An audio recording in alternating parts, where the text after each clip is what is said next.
This is a story all about how my life got flipped, turned upside down. And if you roll another blunt and keep your mouth shut, I tell you how I became the wicked nigga they call your life. Blackout, blackout, blackout, blackout,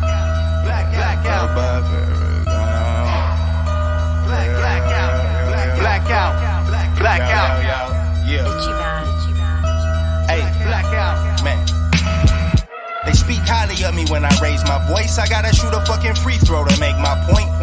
My wittiness, leave them stuck in the wilderness. No, I'm used to recording. Like, it's like I usually just hit record and I'm good. Alright, y'all. So, we're on to the next episode and all that shit. And once again, I got this on stream. Because I figured I'd just show y'all, like, my sessions, how they go and all that. And I'm pretty sure, like, sometimes people don't end up watching, like, the first one. So, it's like I do a couple of these.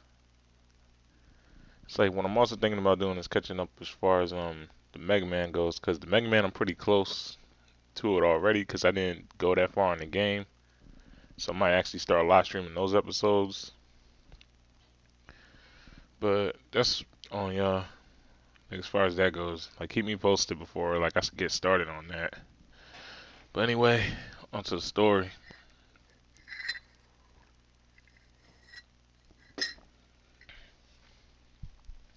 I shake off my apprehension and return to class, resolving to ignore his words. Alright, we good. Afternoon classes are just as dreary as the morning, with one key difference. Yakihiko is absent. Oh, shit.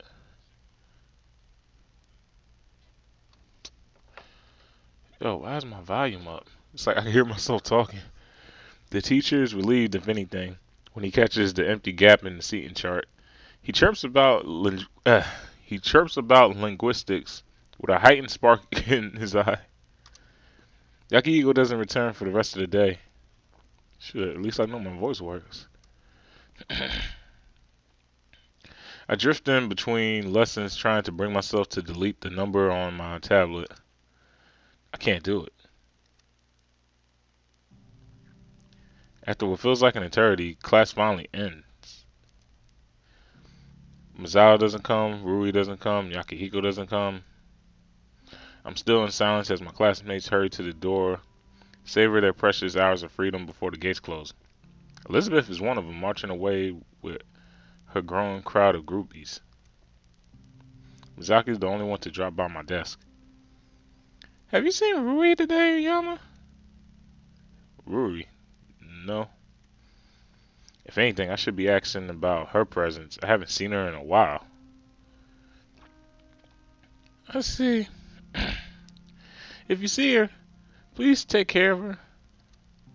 What do you mean? You know what I mean. Like, shit. Please. Then, without another word, she turns and strides off, flicking her phone between her hands. Take care of Rui? Why? How? More questions. Fewer answers. This shit is getting ridiculous. I restlessly swing my backpack over my shoulders and head out of the classroom. If I'm not getting answers, I'll just have to find them myself. My instinct is to look for my friends from a high vantage point.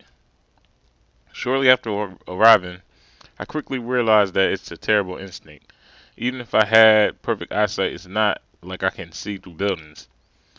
Like, what made me think that I could have found Ruri from the rooftop, like, I don't know what made me think that shit. I'm just about to leave, but I catch a flicker of emotion in the corner of my eye. Purple hair. Wavy purple hair? What a bloody prat. Yeah, that's definitely Elizabeth. Around the corner to the back part of the rooftop, the generally more isolated area. Sure enough, my favorite Brit is settled on the edge of the bench, nose shoved deep in the pages of a paperback book. I quickly recognize it as a popular, I don't know what that word is, series, The Feynman Attorney. Interesting. Didn't think she had time to read fiction between those textbooks of hers. Who's a bloody prat? She doesn't even glance up, clearly absorbed in the print before her. This President Ash. I can't stand smarmy gets like him. She trails off, then slowly looks upward. You! She leaps to her feet, thrusting the book in front of her like a broadsword. Good day, Lizzie.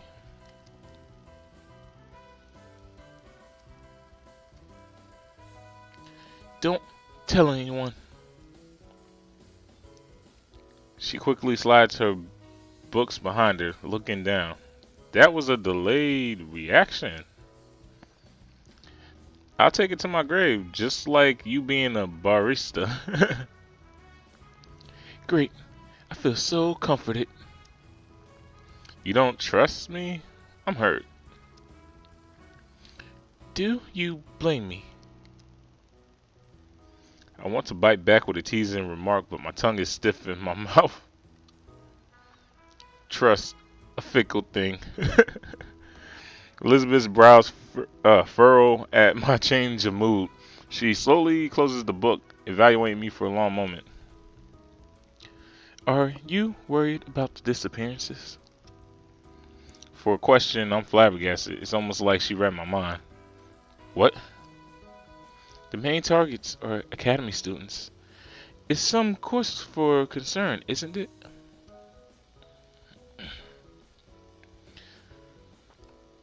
Alright. That wasn't exactly how I'd been thinking about the disappearances, but it doesn't matter. People die anyway.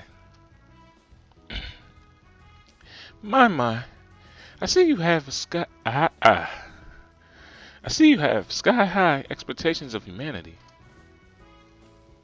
What can I say? I'm an optimist. An Optimus Prime. She smirks lightly at this. It seems to soften the hard lines of her face, and it prompts me to speak. You know, sometimes you're not that unbearable. Oh yes, I tried to answer your every beck and call. I can tell from the encouragement you shower on me. Well, I'm known for my nurturing spirit. By people on drugs? She giggles, extracting a chuckle from me again along with Elizabeth. What's going on? Like, what is wrong with me? It probably won't last though, but maybe I should see where it goes. Of course I'm gonna keep talking to her. But first we're gonna save. Cause y'all know how I do.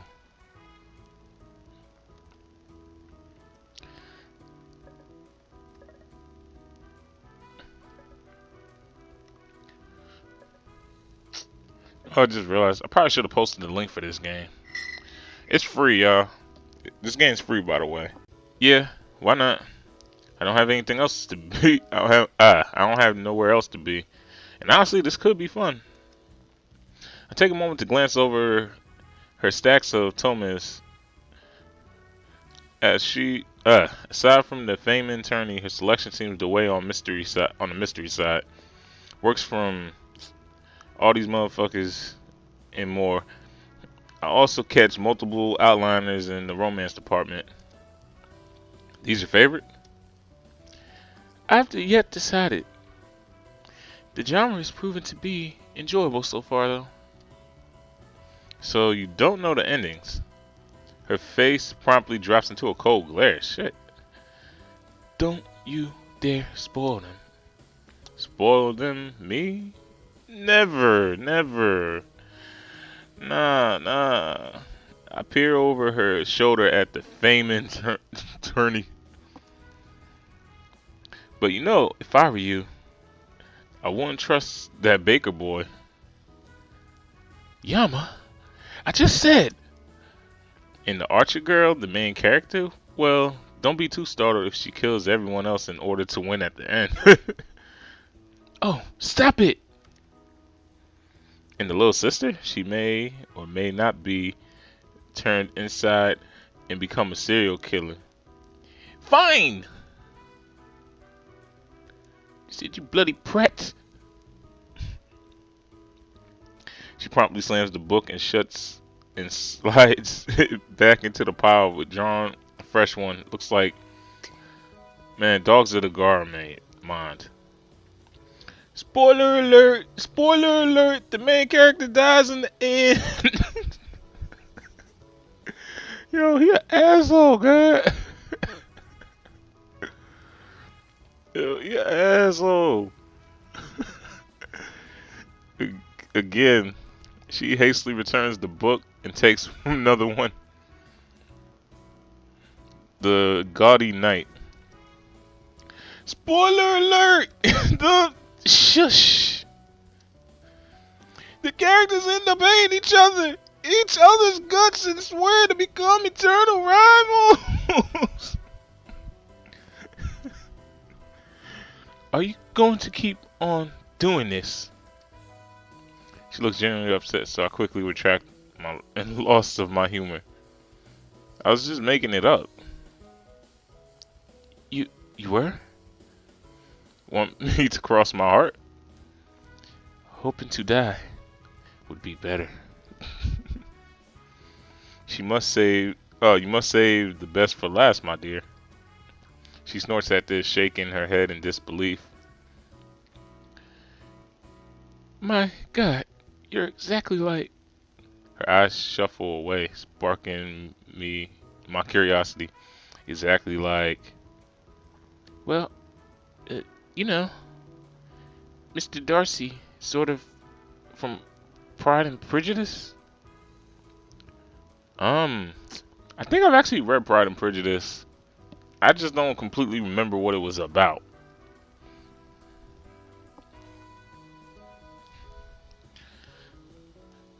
Not that you would know about that book anyway. Actually, I read it.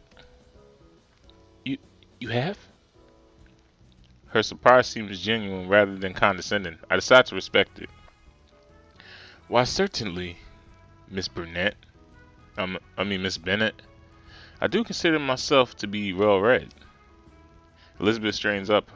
Her lips twitch into a courtish smile. It appears your consideration for being well read are substantially lower than the normalities of society, Mr. Darcy. Well, naturally, it is in accordance with the quality of my company.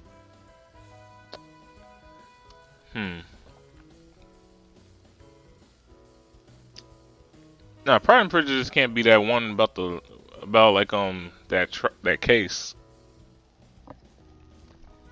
No, I'll look it up later. I'm pretty sure I read that. It's like one of the high school requirements, I think.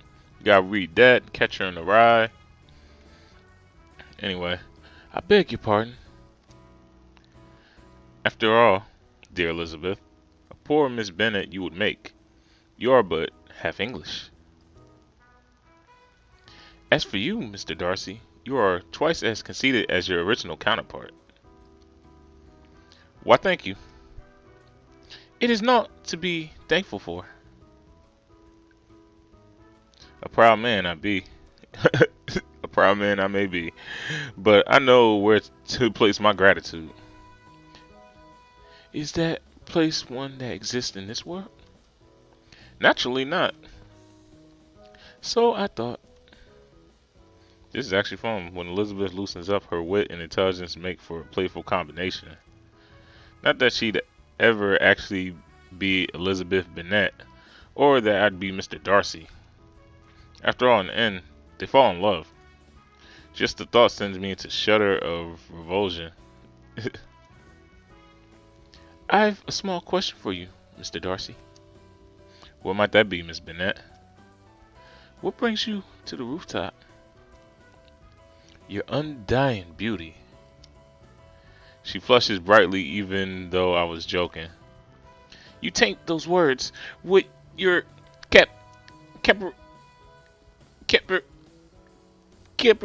what? She quickly loses the mask of Elizabeth Bennet in her fervor. You can't say romantic things so easily. It loses its meaning. What, you think I meant it seriously? What well no. But for example, she clears her throat and stares me dead in the eye. I I love you. Despite hating her. Do I hate her? Yes, I hate her. I nearly fell back by my stomach turning over. What the heck? I didn't mean it, you see. But you see? No matter your intent, your words have power. And you tell me that you love me to justify this. What? Well, it's not like I bloody meant it.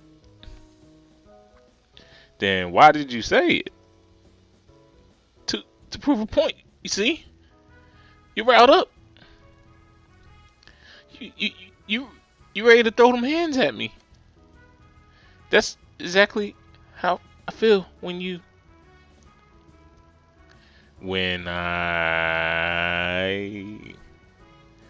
people throw around words so casually. And now I know why this girl can't handle a joke. Still, I guess to some extent it makes sense. I don't want to admit it, but her counter argument is actually valid. So that was why you were always on my case for throwing around my words? Of a sort, yes. She clears her throat, protectively hugging a book to her chest. Honestly speaking, I didn't hate you. Really? Well, not at first. So, what traumatic event lost Her Majesty's favor upon me? Strangely enough, she ignores my mocking tone. Her gaze is deadly serious. Well, that was an unfortunate timing. What the fuck? Wait for Elizabeth to continue, but she immediately retracts, digging back into her book. Answer. It doesn't really give me any. She doesn't really give me any other options, so I took a look. Who's that fuck on my phone?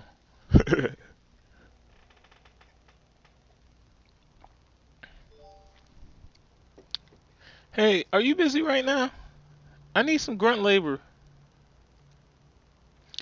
Get Marvelous Massa then. Courtyard, now. I'm actually disappointed as I slide my phone into my pocket. This was the closest to a civil conversation that I've ever gotten with Elizabeth. Well, Miss Bennett, it looks like duty calls. As you know, I have so many admirers to see. She snickers slightly. I mean, lightly. I would count on it. There are, after all, 70 million blind people in the world. I snort. That was actually a passable comeback. Cheerio, Miss Bennett. Goodbye, Mr. Darcy. Don't come again. I will, Miss Bennett. Just for you. Just for you. Well, I shan't stop you if you wish to publicly humiliate yourself. I only roll my eyes at her and shut the door, setting my steps towards the academy courtyard. It's like Rui gotta be a cock blocker. Like, what the fuck? Nigga, I was trying to get my Mac on. My pace is lighter when I first arrive. Unfortunately, my thoughts sober as I approach the courtyard. Why didn't Ruri contact me earlier? Where's Yakihiko been? Or Masato? I guess they have their own lives. Rui's in drama club. Yakihiko is in his happy club. And Masato, well, we're not exactly on talking terms. Yeah, like fuck that nigga. Besides, it's not like they're obligated to babysit me every day, logically speaking. Rui is leaning against 3 humongous suitcases by the nearest bench, biting her lip fruitively as she twines her fingers in her skirt. Yeah, in her skirt. Yeah, like that doesn't sound wrong. Yeah, that doesn't sound wrong whatsoever. Oh, good, you came. I see how. I see how it is. You only call me when it's convenient for you. The bitterness in my tone is only half joking. Ruri doesn't seem to notice this. Hey, you're the one who hasn't joined any clubs. I curved my tongue at this comment. No matter how much I'd like to snap back, she's right. It's my own fault. So what's this all about? I'm going back home for a while. What? Where did this come from? Although, judging from Akira's words earlier, I think I know why. I mean, I still come to school every day and everything is just, a little commute. I noticed that she's blatantly dodging the question. It's a 1 hour commute to the other side of town, yo. Well, on the bright side, it's less time with you. Oh, wait, that's how you feel? That's how you feel, huh? It is less time with me, with Misato, with Yahiko, and with everyone. She feels painfully distant. Really, though, it'll be nice to spend some time with my parents. You might want to consider doing the same thing. My house is 3 hours away, Rui. In a, I don't know, entirely different city. You haven't called in a while, have you? I only shrugged. I don't hate my parents. In fact, if anything, it's the opposite. I hate to cause any more trouble than I already have. Better to leave them peace and quiet. Well, we should go. If I miss my train, I'll be stranded here. For a wild, reckless moment, I seized with the impulse to make her stay. Not that I'd actually do it. Let me guess, you need me to carry the luggage. Well, isn't that what friends are for? What kind of friends do you have?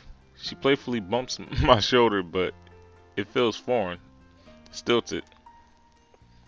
Really, really nice ones that help an innocent maiden with her luggage, right? I grabbed 2 of the suitcases and pulled them by their handles. They drag against me, protesting with weight. What do you have in here? Bricks? Like bricks of coke or something? Your brain. It's so big. You mean it's so dense? Oh, you mean it's so dense. I chuckle at this. Rui smiles shyly, pulling the remaining suitcases alongside me. Thanks, Yama. We head to the main street in silence, staring everywhere but at each other. It's not until we settle at the bus stop when I find myself with words. I restlessly tap my fingers against the worn metal zippers of a suitcase, searching my thoughts. Why'd you call me instead of Misato? He's kind of the guy you'd want for this. I don't think so. Crap, I just used the Elizabeth voice. Anyway, Misato must be busy with track. Track and Honor Society and track. You know Misato and track. And yeah, he shouldn't have time to notice things like this. Her answers only cultivate more confusion. In a way, you're moving back home. That isn't exactly little. Well, it's still distracting and weird, and honestly, unattractive. And am I speaking the same language as anyone at this school? Of all people, I would have thought that I could at least understand Ruri. I've grown up with her. I knew her. Heck, in some ways, I knew her better than I knew myself. Can she change that much in just 2 days? Look, Mizao's your friend, and you're moving. That's all there is to it, right? Clearly, I'm not getting nowhere with this. Where's Yakahiko? Ruri relaxes slightly at this abrupt change of topic. Busy? How busy? Who knows? Probably just wanted to skip out on helping or something. I want to inquire further, or at the very least, tell her about the exchange between him and Haru. But we arrive at the substation just then. cutting our conversation short. The platform is haunting, empty. The orderly benches are completely free of cigarettes, gum, or scraps of paper. It's as if they've been sat on. Furthermore, the only person in sight is the attendant at the ticket booth, and he's currently snoring.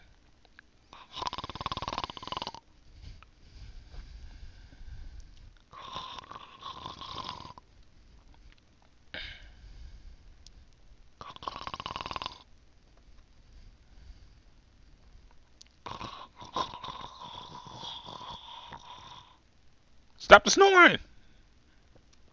In a way, it makes sense. Not only is this a minor station, but Ishimu is known for its strength and security and prosperity. Why would anyone want to leave that? It's beyond me.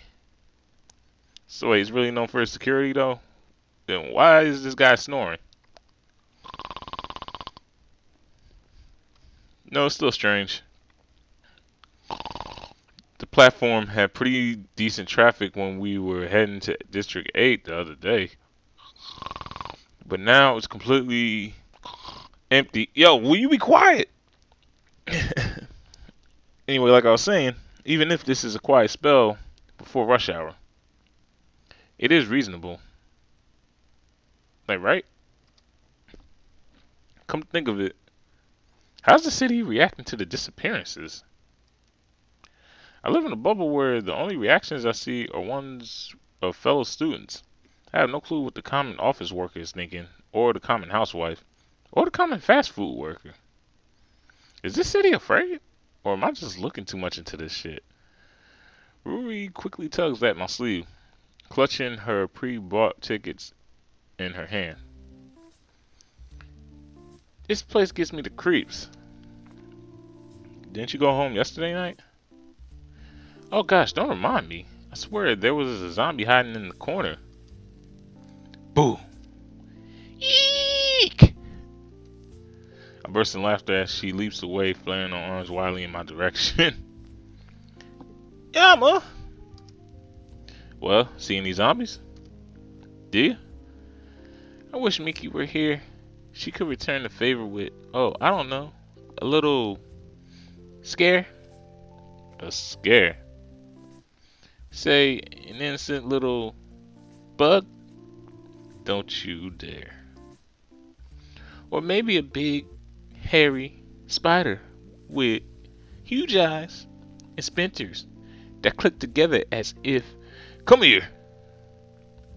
I lunge at her. She darts further down the platform, giggling lightly.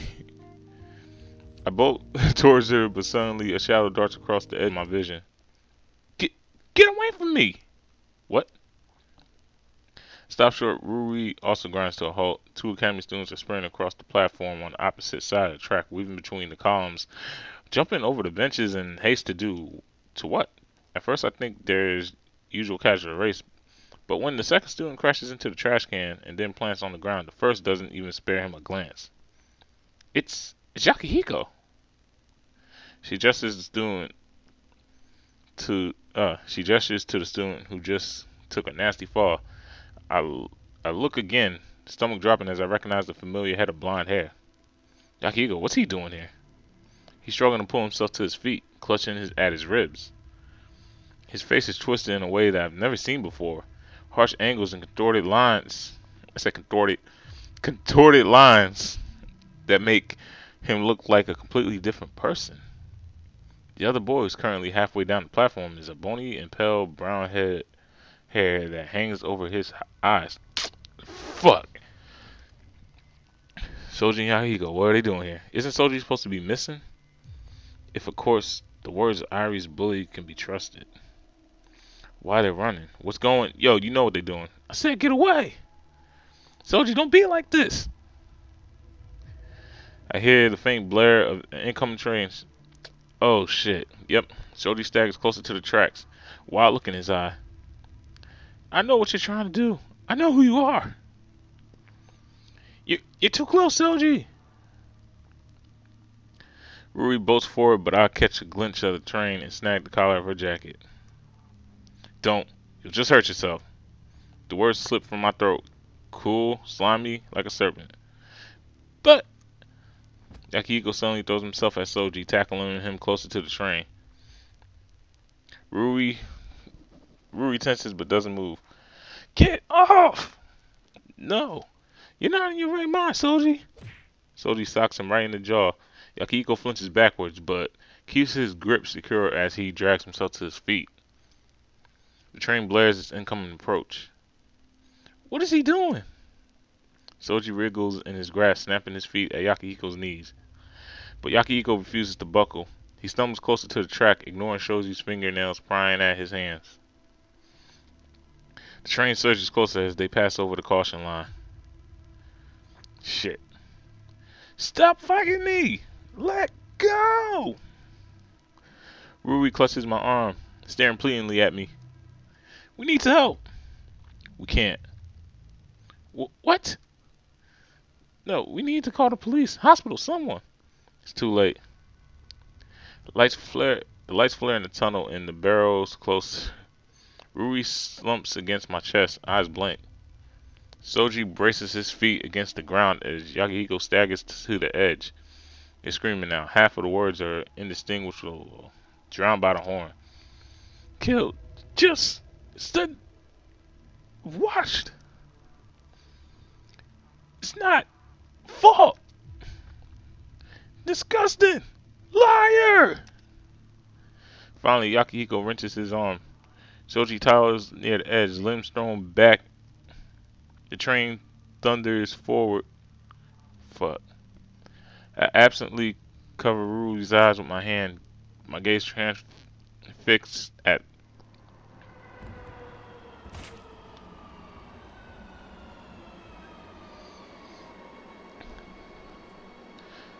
Falls right beneath the nose of the train, where steam rolls over and blood sprays all over the front.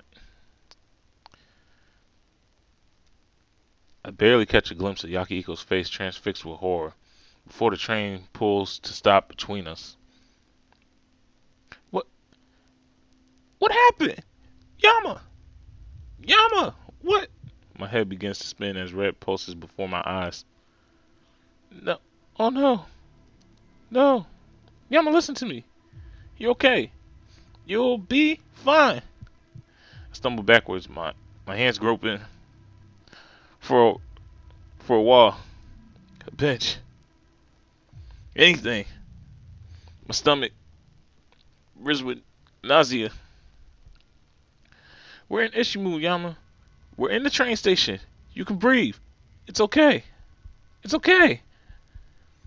The smell of iron, smokes, pummels my nostril. My vision twists into monochrome, but Rui fades out of sight. Her words blurring in my ears. Fine. Don't. Okay. Here. I fall away from reality. Screams of the passerbys ringing in my ear.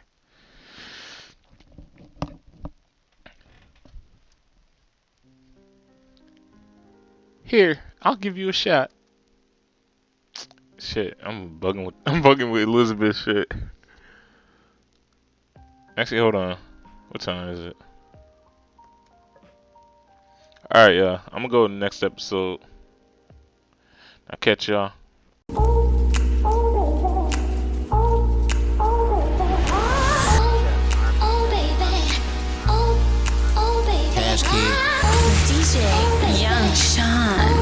Mixtapes. Bitches say they wanna cuff me, I'm hip. Low-key, they just wanna fuck me, I'm hip. Niggas going broke, buying liquor, trying to get bitches drunk just to hit. Talking down on the hoe, but low-key, he in love with that bitch, I'm hip.